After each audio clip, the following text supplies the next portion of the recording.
की महफूज नहीं, अब तो अपने ही निगहबानों से डर लगता है।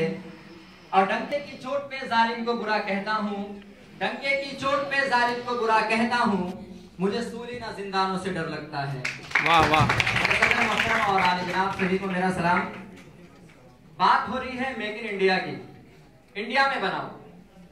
अब मैं आपको 2015 से 2012 में चले तो इंडिया में ही एक चीज बनाई गई जिसका नाम था आकाश टैबलेट। इंडिया में बनाया गया, हैदराबाद में उसका मेन ऑफिस है। आप मुझे यहाँ पर जितने भी लेकिन इंडिया को सपोर्ट कर रहे हैं वो मुझे जरा बताएंगे कि किस किस की जेब में आकाश टैबलेट। किसी की जेब में नहीं मिलेगा, किसी की जेब में सैमसंग, एप्पल और नोकिया जैसी कंपनियां मिलेंगी। जबकि आकाश टैबलेट हमारे देश में बनाया गया, जिसको सबसे ज्यादा सपोर्ट कपिल सिब्बल ने किया। क्यों आपकी जेब में आकाश टैबलेट नहीं है? आखिर आप हिंदुस्तान में बनाने वाली चीज को ज्यादा सपोर्ट कर रहे हैं, तो सबसे पहले आपकी जेब में आकाश टैबलेट होना चाहिए।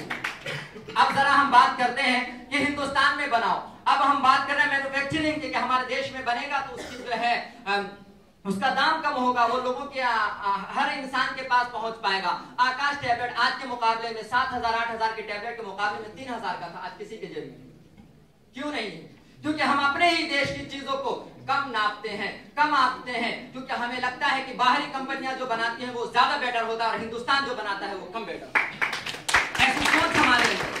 आज हम बात करते हैं कि प्लास्टिक की चीजें, प्लास्टिक के ग्लास, प्लास्टिक की बोतल जो है वो हमें कैंसर जैसे रोग बीमारियों से वो करवाती है। लेकिन आपको मैं बताऊं, आज जो है प्लास्टिक जैसे ग्लासों की वजह से आज कुम्हार जो कभी मिट्टी के बर्तन, मिट्टी के ग्लास बनाया करते थे, आज उनके पास काम छिन गया है। अगर देश को बनाने की बात करते हो तो ऐसी चीजों को निगलेक्ट करो और मेरे उन कुम्हार भाइयों के बनाए हुए बर्तन और ग्लास को यूज करो जो तुम आज प्लास्टिक के ग्लास को यूज करते हो। बहुत खूब, बहुत खूब। ये मेक इन इंडिया बनेगा। सिर्फ मेक इन इंडिया बात कह देने से नहीं बनती। अब जरा आगे चलो तो मैं बात करूं, मेक इन इंडिया की बात की जा रही है। बाहर से कंपनियां आएंगी जो हमारे देश में अपने कंपनियों को बताएंगी। अब जरा मुझे ये बताओ कि वो कंपनियां किस जगह बसेंगी? उनके लिए जमीनें चाहिए होंगी और वो जमीन कहां से आएगी? वो जमीन किसानों से लिया जाएगा और जब किसानों से वो जमीन लिया जाएगा तो किसान भूखमरी। क्या बात। अभी एक मेरे साथी ने कहा कि बहुत सारे किसान, कृषि प्रधान लोग जो है आत्महत्या कर रहे हैं। आखिर क्यों कर रहे हैं?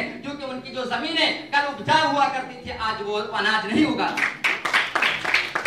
मेक इन इंडिया की बात करूं, मेक इन इंडिया में 980 करोड़ रुपए और 581 करोड़ रुपए हमारी सरकार ने दिया और जिसमें टोटल लागत 20,000 करोड़ रुपए आती है। अगर उसी 20,000 करोड़ रुपए को हमारे उस कृषि प्रधान की जमीन को उपजाऊ बनाने में खर्च किया जाता तो आज मेरा देश सबसे आगे खड़ा। अरे वाह, क्या बात। आज किसी किसान को भूखा नहीं मरना पड़ता।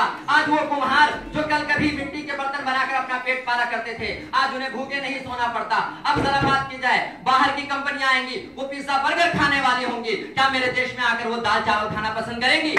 अब जरूरी है कि जब उन्हें पिज्जा बर्गर की जरूरत पड़ेगी तो वो बाहर से पिज्जा हट जैसे, डोमिनोज और मैकडॉनल्ड जैसी कंपनियां और लाएंगी और उससे मेरे देश में जो कभी जो छोटे लोग जो दाल चावल बनाकर लोगों को बेचा करते थे उनका भी वो काम छिन जाए।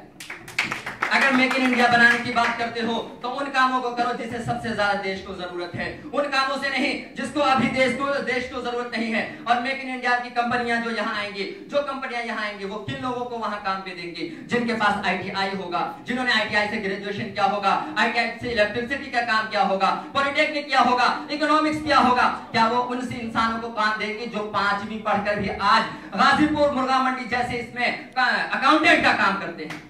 क्या ऐसे लोगों को अकाउंटेंट का काम दिया जाएगा? हरगिज़ नहीं दिया जाएगा। तो आखिर फिर मेक इन इंडिया का फायदा क्या है मेरे देश में? बस इसी के लिए मैं आपको शुक्रिया देता हूं। बहुत खूब, बहुत अच्छा, शाबाश भाई।